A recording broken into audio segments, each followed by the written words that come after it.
Welcome again to our podcast. This is MJT Law. My name is Melanie Thorley and this is Chris Santana. Today we're talking about frequently asked questions that we get. Yeah, so we get them all the time, just Yeah. sort of run-of-the-mill kind of questions where everyone seems to think about them. Yeah. Because they're quite, not a lot of people know about these things, and Well, we thought it might be helpful Yeah. to do a bit of a series about kind of just answering them. Exactly, because what we found over the years is that, it's pretty obvious that the people that we talk to only deal with lawyers when they absolutely need to. Yeah. These are not people doing mergers and acquisitions regularly. You might have a lawyer that's done your conveyance, but really this is about other things. So these questions have come up time after time. Yeah, time after time. So what's one that you want to... Well, so we've got here the first one, and it's how much does an employment lawyer cost? Okay. And I know that we're pretty middle of the range when it comes to other firms. Obviously, we can't speak to what other firms charge, but yeah, we're fairly... Well, what I say when I do these consults is I say it's relatively inexpensive from a legal perspective, but very expensive from a personal perspective. You're not going to the shops and you're not spending $1,000 on a letter. You're not buying a ream of paper and spending $1,000. But you are spending $1,000 when you speak to a lawyer about getting a letter out to something. Yeah. Yeah, whether it's you're an employer trying to deal with an employee, or you're an employee trying to deal with an employer, you're spending around $750 to $1,000 with us. And I think that's probably a good thumbsuck sort of price range. So the trouble is it can be more expensive depending on which solicitor you go to, or it could be a lot less expensive. Yeah. Estimates are very difficult because I think the thing that a lot of people don't understand when it comes to our pricing and most lawyers' pricing is it's based solely off time. It is. It is purely how long will it take us to complete this. Even the fixed fees that you get with solicitors are based off something, and generally that's based off time. How long would it take me to do this thing, and they fix it at that level. And so we're trying to estimate an exact time that we think it's going to take us, and it actually can be very difficult. Can be. Questions come up.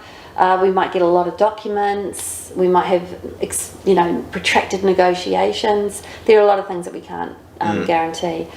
This actually takes me to another question. Fixed fees. Hot topic. It's been a hot topic for years. Yeah. Do we do fixed fees or do we not do fixed fees? And what's your view on fixed fees? Obviously we don't do them here, but you can have a view on it. My view on fixed fees is I think it's just risky. I think it's risky for everyone involved. Okay. I think it's risky for the client because there's every chance that this doesn't take that long. Okay, so it could have cost less if it wasn't a fixed fee structure. Yeah. What about the fact that it's not risky at all from a price point perspective? Price certainty. No risk there. Well, do you think that you would be more prepared to pay for something, but if you knew exactly how much it would cost, even if it was higher than the going rate? But I suppose it's about my trust about the firm and whether they are setting the fix really high or whether they're setting it what they would regularly do it. It's an interesting one, isn't it?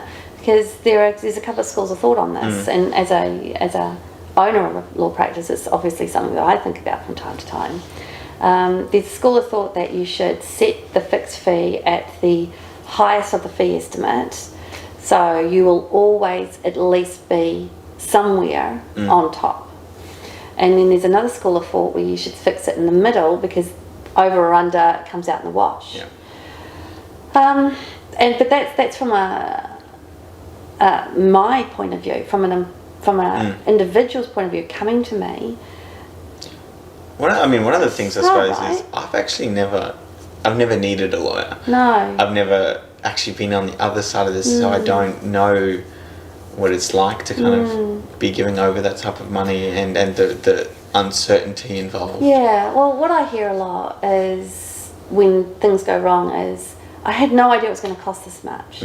So maybe it's less about price certainty and more about transparency.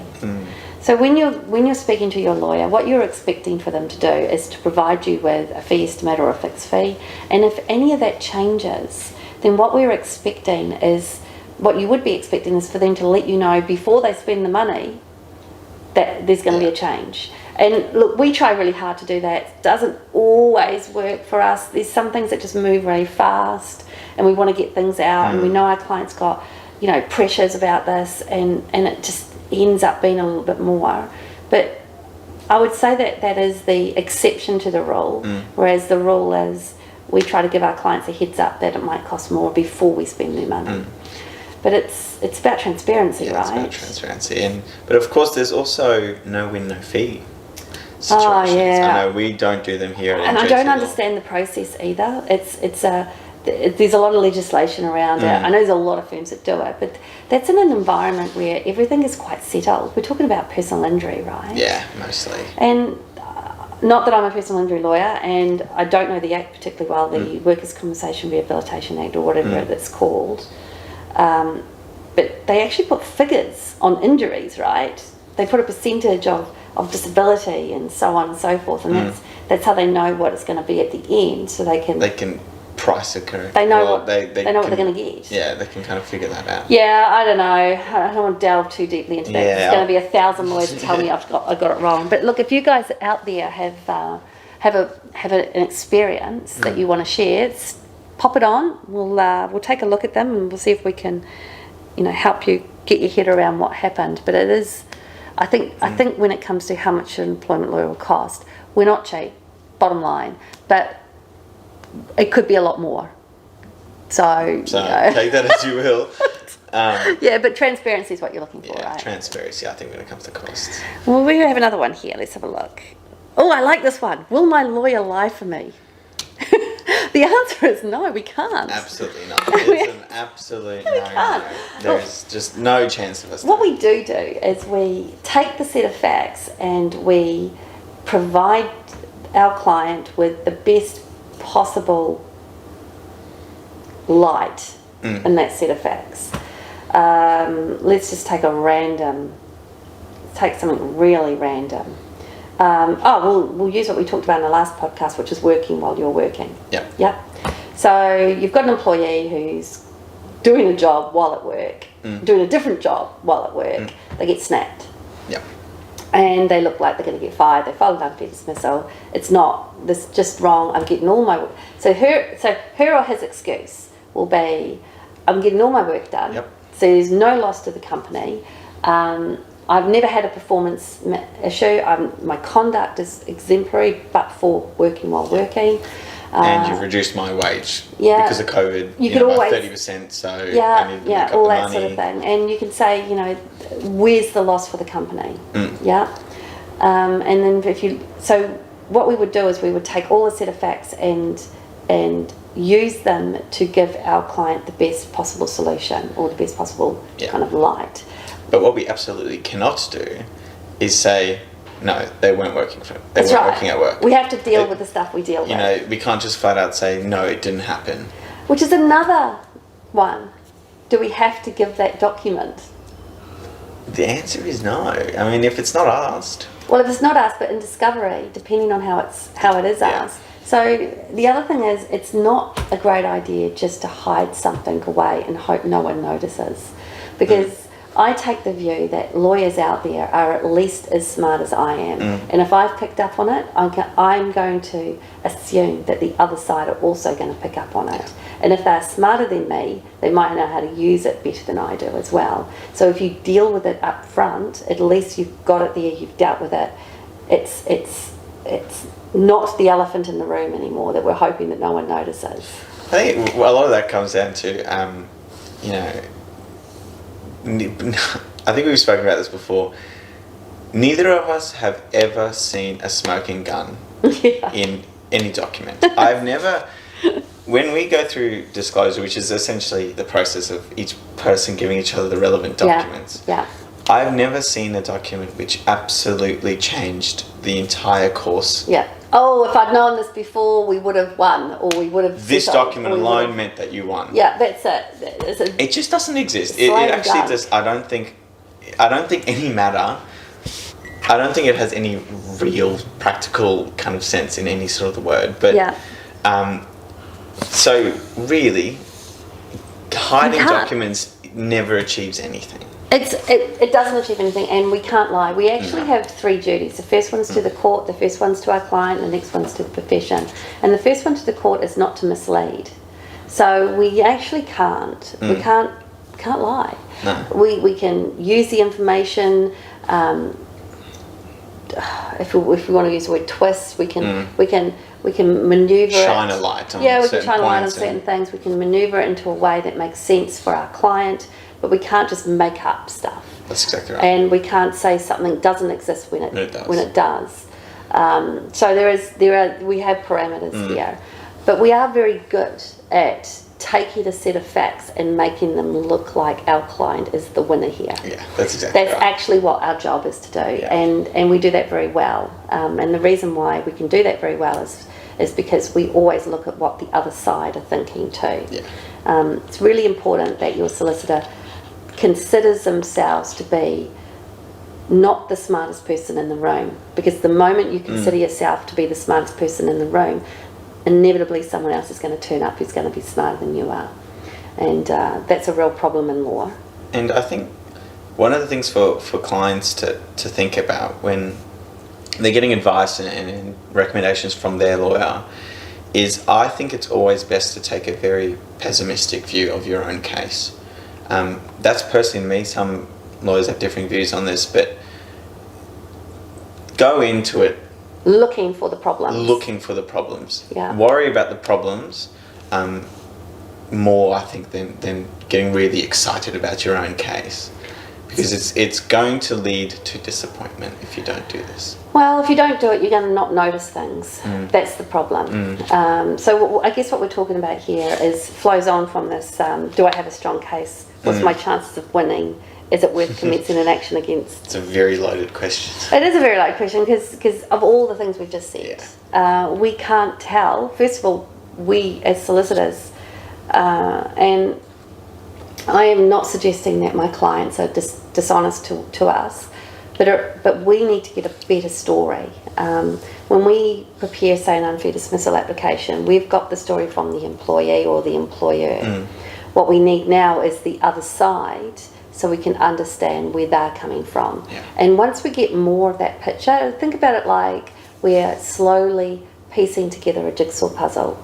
Our client's given us half the pieces, and some of them don't fit with each other, and the other side are slowly giving us the pieces that fit in. And the better we see the picture, the better we can identify whether the claim, whether the action, whether it's winnable, whether it's not. But in the early days, it can be really tough, and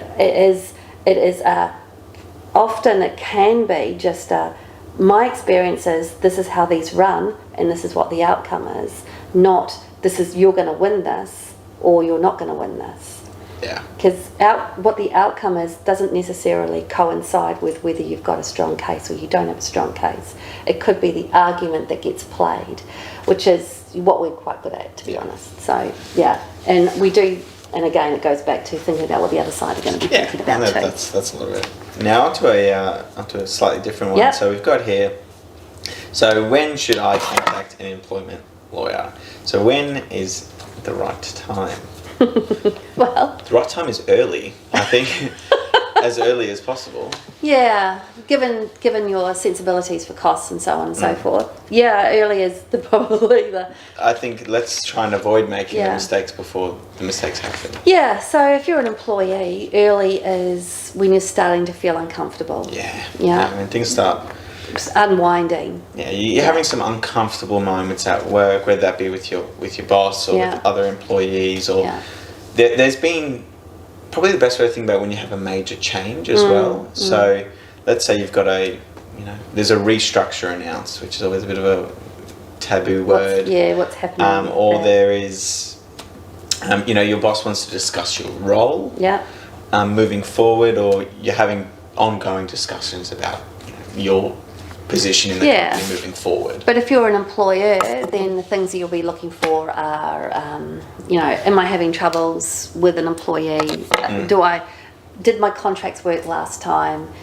Is there something that I really want to, is there something I want to protect about my business? Get it in early. Like, the earlier you get in for an employer, the better. Get it in the documents. Get the contracts down right the first time. And then if you're having problems with an employee, make sure those policies are right. So that's all the precursor stuff. And then once you had a problem, you get involved. You might get a lawyer involved early just to make sure you're staying on the right track, because it's very easy for an employer to be thinking they're doing the right thing, but in fact they're straying from what would be considered appropriate, which gets them into a little bit of trouble. They may also want to, we know that it's a good idea to regularly assess your own processes. Stop and revisit. I think we say roughly once every 1 or 2 years. Yeah, certainly the policies and the procedures. Just relook at the whole. Take a step back. Is this still working for us? Yeah. Has our business plan, is our strategic plan still working for these documents? I think it's important then as well to, on top of other important people involved, is to probably contact a lawyer about them as well. If you're your people you're hiring is slightly different, so you need to rethink your contracts. A few things have happened over the last couple of years. You might want to relook at some of your policies. Is that restraint of trade still working for us? Has this person that's come into our business, made me think about protecting my business from a restraint of trade perspective? So when we're thinking about when you should contact a lawyer, I think you're right. Early as practical is probably the best way to say it. But you also have to remember that lawyers cost. A quick call with a lawyer might be far cheaper in the long run. How many times have we said that? Than a lot of other things that might go on. Getting those documents done early might be the way forward. Whereas if you've got no money at all, that's when it becomes very tricky. You're literally walking in the dark at that point, trying to get it all done without the help that you need. But you're right. How many times have we said to each other, a quick call, it might have only been a 10-minute call. May have avoided bringing back on the right track 3 months worth of issues. This is true, and this feeds into that: can a lawyer get my job back? We're not the decision makers. We really are the decision makers. We can help with making if you are the employee and you want your job back, we can see if we can help with the negotiations to get the parties talking again. But very few unfair dismissals end up in reinstatement. There was that odd case with the Pelican feeder. A strange case that one was. That was a very strange case with the Pelican feeder, but very rarely do they end up with jobs back. No, the breakdown in the relationship is usually such that... Yeah. I can't comment on the QIRC though, the Queensland Industrial Relations Commission, for government workers or state workers. I don't know how often the application for reinstatement works, because it's not a jurisdiction that we actually work in a lot. We do go in there, we do work in the QRC, but for me to definitively say that it would end, and they don't seem to publish a lot of that information either. So if we're not going through an application for reinstatement regularly there, it's hard for us to be able to tell, especially when they don't publish it. But it's not... I mean, if that's something that you're looking for, I think it's worth still seeking. It just may be a very difficult outcome to achieve. Yeah. I don't want to lose my job is one that comes up a lot. And there are ways to protect your job, but it does depend quite heavily on what's happened as well. Yeah, and the organisation relationship itself is broken down.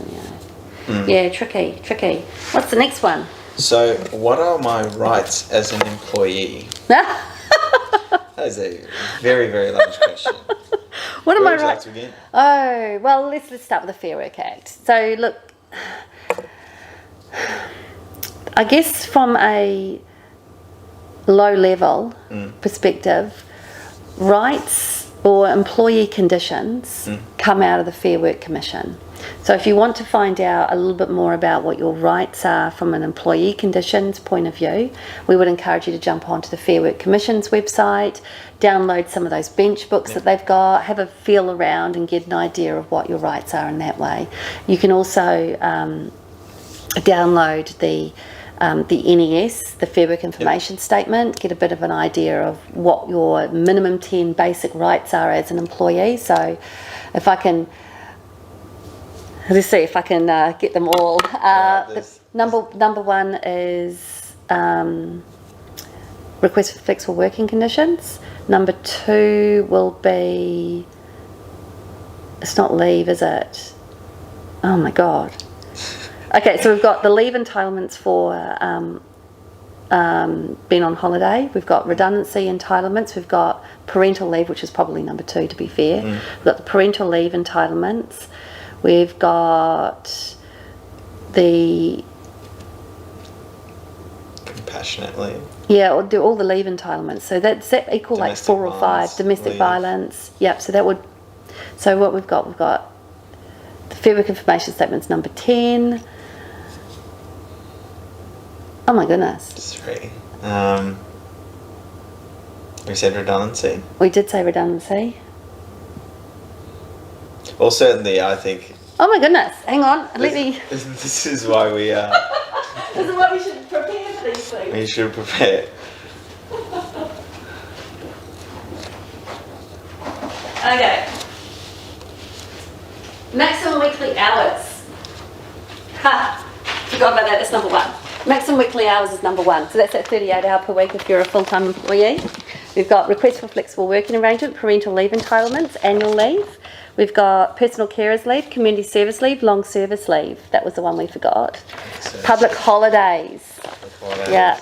Notice of redundancy and Fair Work Information Statement. So we missed the public holidays, we missed the minimum working hours. And the long service Yeah, leave. sorry about that, guys. Probably because long service leave is so rare these days that not many people are taking that these days. It is long, yeah, and it's regulated by the states too. So we've got to, okay, but certainly, so so rights as employee, Fair Work Commission will be the place to go for all things in relation to employment conditions. And you go to the Fair Work Ombudsman if you want to deal with things in relation to employment entitlement. So that's things like the money. Yeah. So if you want to really get a grasp on what your employee rights are, certainly they're the two organisations I'd start with. Start poking about those different the websites and downloading some of the information booklets on that. But employers and employees, there is a lot going on with employment in Australia. It's highly regulated. It's moving very quick. It is moving very quickly. Just last night there was some changes as well. So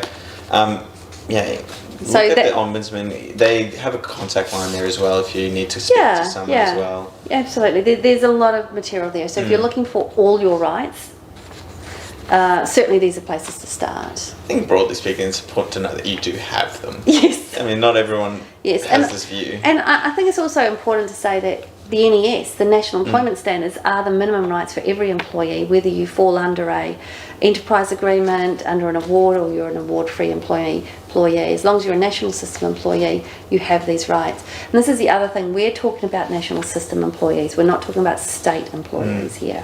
State employees have a different set of rules and regulations, highly regulated again, but there are some minor differences between them. Alright, so next we've got, is unlawful termination difficult to prove? Unlawful termination. It's difficult to get. It's difficult to get to the table even. It's difficult to get to the table. Before you do unlawful termination, you have to show that you have unavailable to you unfair dismissal or general protections. And I think they do like 1 or 2 unlawful terminations every couple of years. Yeah. So I think it's difficult to get. Because there's a certain meshing there is of the legislation that basically captures almost everyone. It does. The thing that unlawful termination picks up that unfair dismissal and general protections doesn't is the unfairness around being terminated for being discriminated against. I think that's probably the high level because you haven't exercised a workplace right. Yeah. It just is. But the trouble with that is if it's about something to do with discrimination, you're far better to go for a discrimination claim under the Anti-Discrimination Act instead of the Fair Work Act, in my view. But of course it depends on the circumstances. Don't quote me on that as a matter of fact, but it's as a matter of preference. I guess. Then it does depend on the set of facts at the time. But yeah, look, I can't comment really. Is it hard to prove? Because proving is a difficult. Because everything's hard to prove, or it's easy to prove, depending on the set of circumstances, the evidence you have. There's a smoking gun there. Yeah. And what the other side has to say about it. But I think it's difficult to even get to. I think navigating to unlawful termination is the one that is the trickiest. More than likely, you will fall as either discrimination claim, unfair dismissal, or a general conditions. And remember, guys, if you're under the Fair Work Act, you can't get to unlawful termination if you can have an unfair dismissal or general protections available to you. You just can't skip over either of those ones and go straight to. That's the tricky one. Basically becoming a dormant area of law, essentially. Well, it's pretty quiet in that space. It may pop back up, So we've got here, will my employer settle outside of either court or the commission? So our chances of negotiation. Yeah, well, because we know that almost all matters settle. Yes. At some stage, whether they be at a very early stage, middle, or right on the court, steps. Yes, the steps of court, which is it's actually a fairly literal term. Yeah, and it's a thing. It is literally right out the front of court on the day of the final hearing. You may just want to settle. This is true. What happens quite often is you'll be walking up to the court and you'll be getting ready to go through security. The other side will come to you, ask you to have a private conversation even before you even get inside. So literally on the steps of the court is there although none of our courts actually have no steps for our courts. But we don't have steps in Queensland. Yeah, it's an access We're thing. A ramp. But look, yes, employers and employees often settle without having to start litigation, and it can be it's a commercial thing, right? It's a financial thing. It's just cheaper to settle early than to pay us. Happy days. That's exactly right. It's just cheaper. Yeah, and look, we do have clients who'll say, I'd rather pay you, Melanie, than pay the other side. And my answer to that is always, you will be paying us, but you may also pay the other side. So let's get this as cheap as possible. That's the answer for this. That is really the answer. Yeah. Okay. What is the Fair Work Ombudsman's role in employee-related matters? Well, their role is, I suppose it's a bit of a dual role, really. Okay. Yeah. It's somewhat advisory and somewhat they put their nose into their own matters sometimes as well.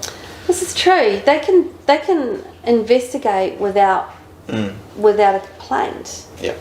I think, right? This is what the Ombudsman is there to do, to oversee, to regulate, to kind of. And the Ombudsman, as opposed to, I guess, some other ombudsmans out there, they do have teeth.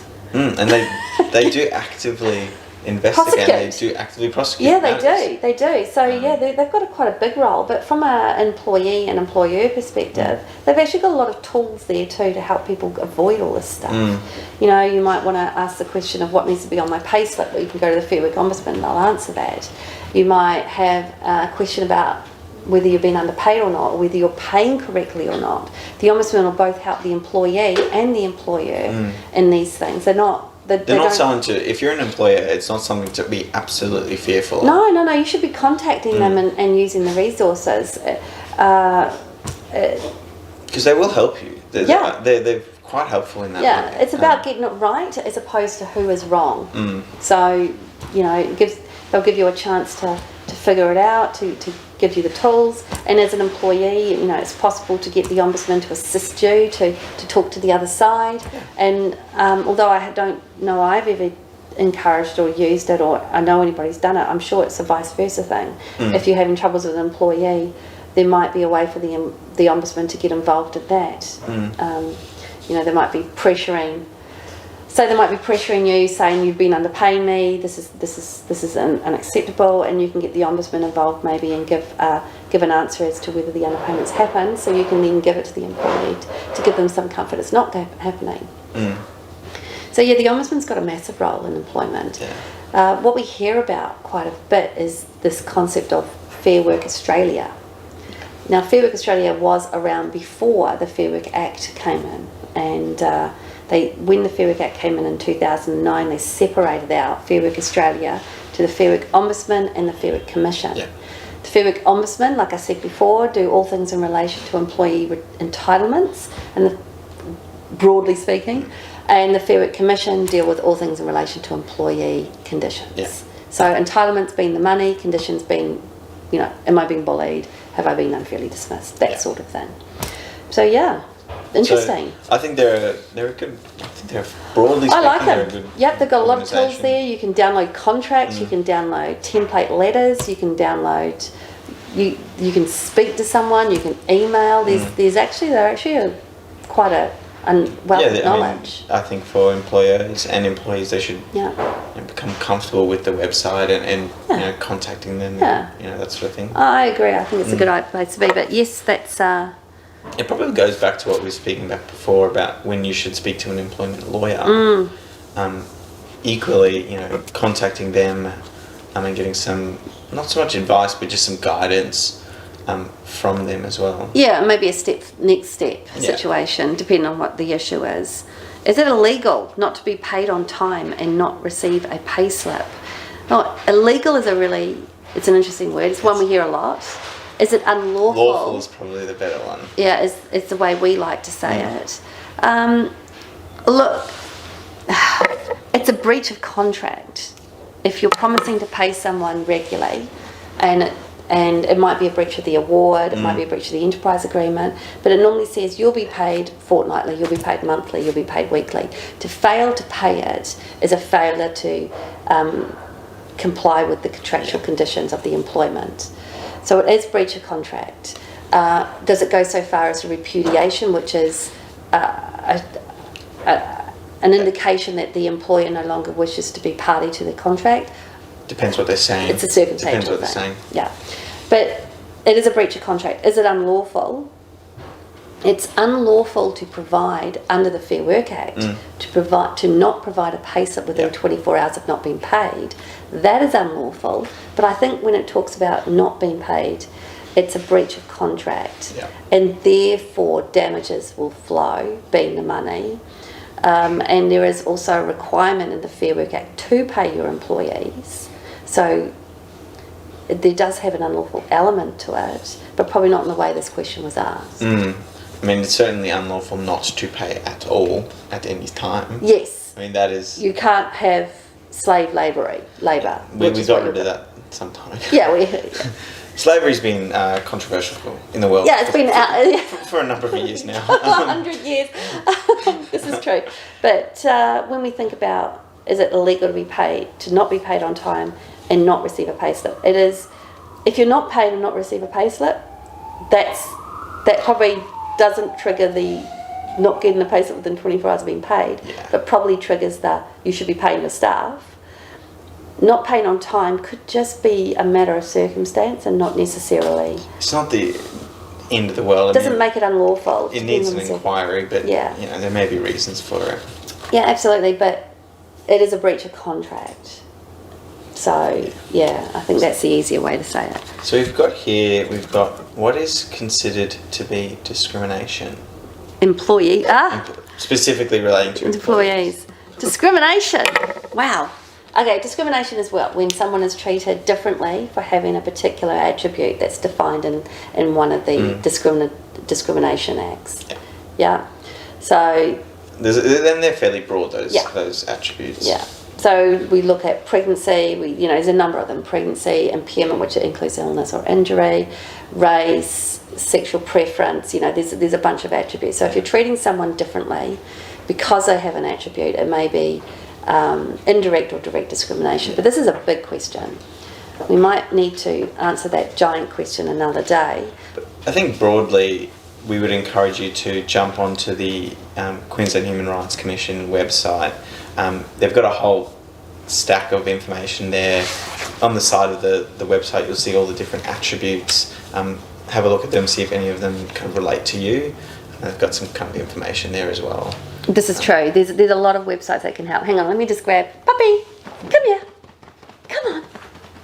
He's just out of the sight, just kind of getting up to mischief. We've got a new puppy in the office. Come on. Come on. Good girl.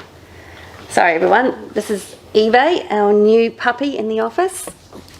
And she can sit here and relax for a little bit. She's just woken up. Yeah, look, I think start at the Anti-Discrimination Commission of your state. Have a look around, get a feel for it. What is considered employee discrimination? Literally, if you go to the Act, it says you've been treated differently or unfavourably. How that looks depends on the situation. I think one of the examples that they have and on the Queensland Human Rights Commission website about race discrimination is having a policy that requires someone to be a particular height, and that discriminates against certain cultures that are shorter than others and can discriminate against females. So it does. So yeah, there's some description. The indirect stuff is a lot more difficult. Yeah, it's really hard, isn't it? But yeah, it's treated unfavourably. Like what's an example? I think the one that I like when it becomes. So was it indirect or direct?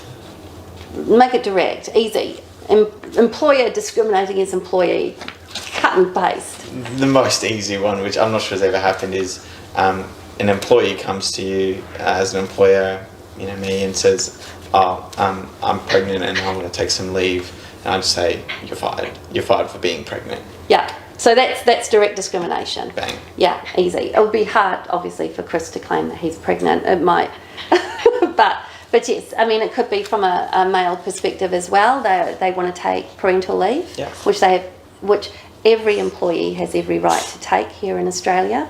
And also my puppy is teething, getting new teeth, so she's fighting. Yes, she's very mouthy today, as you can see. It doesn't hurt, it's just that she's a bit mouthy.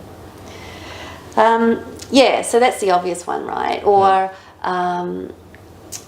another one might be a little bit less obvious is my husband has just taken a fall and he's in hospital and I need to look after the kids. Yeah, personal carers leave. I'm sorry you can't do that, and if you're going to take that leave, I'm going to terminate. Yep. They're like cut and dry kind of discrimination matters, but there's a lot of nuance involved here. Yeah, there's a lot more situations which happen which are a bit more, I'm not going to say realistic, because that sort of says that those sort of situations don't happen, but are more prevalent. Situations like that height one, the intentions may have been right, but the actual effect is not.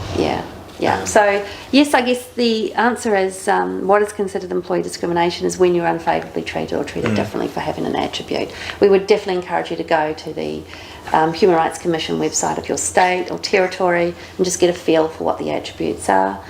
Most people discrimination is kind of a sensibility thing.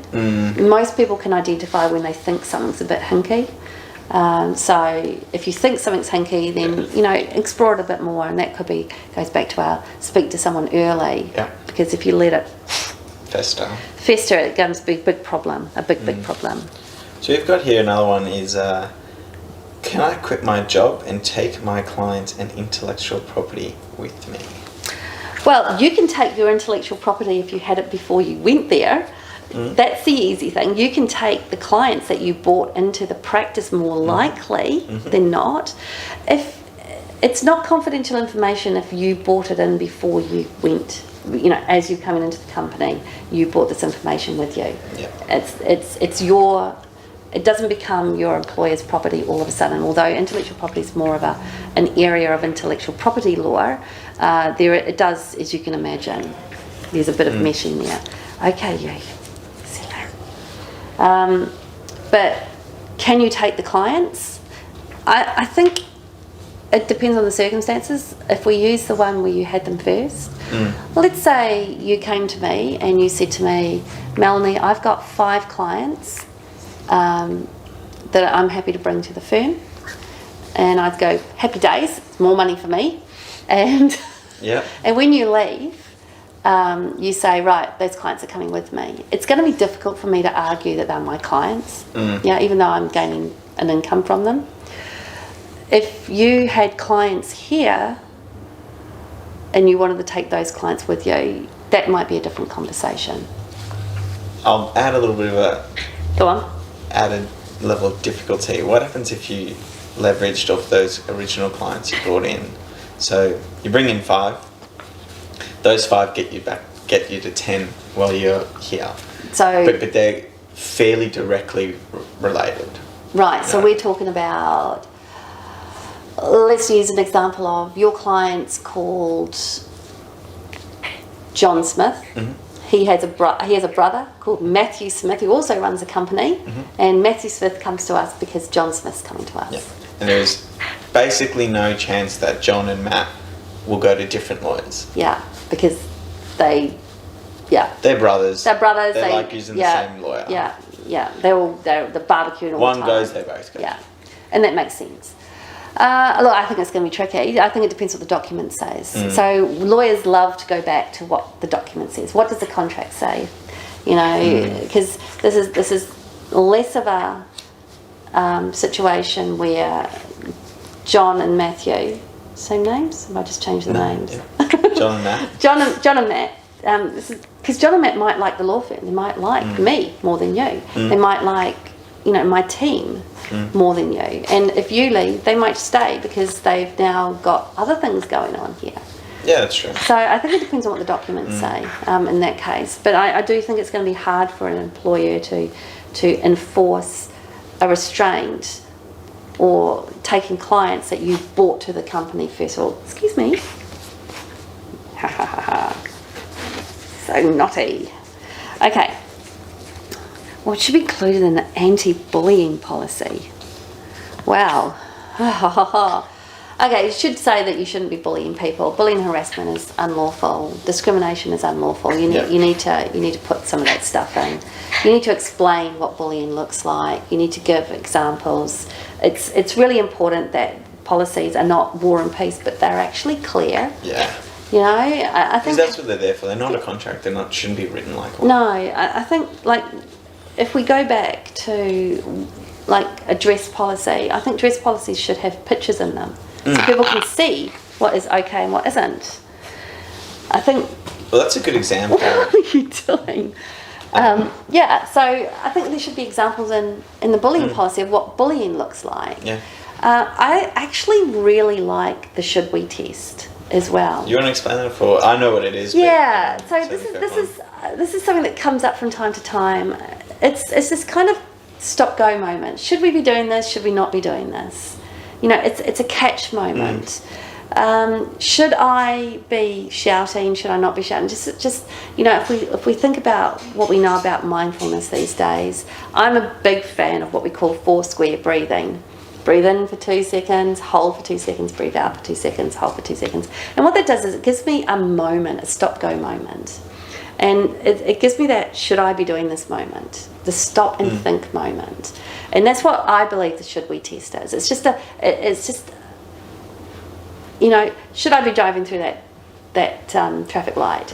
Should I be, having a shout at the lady at the counter because she can't refund my item?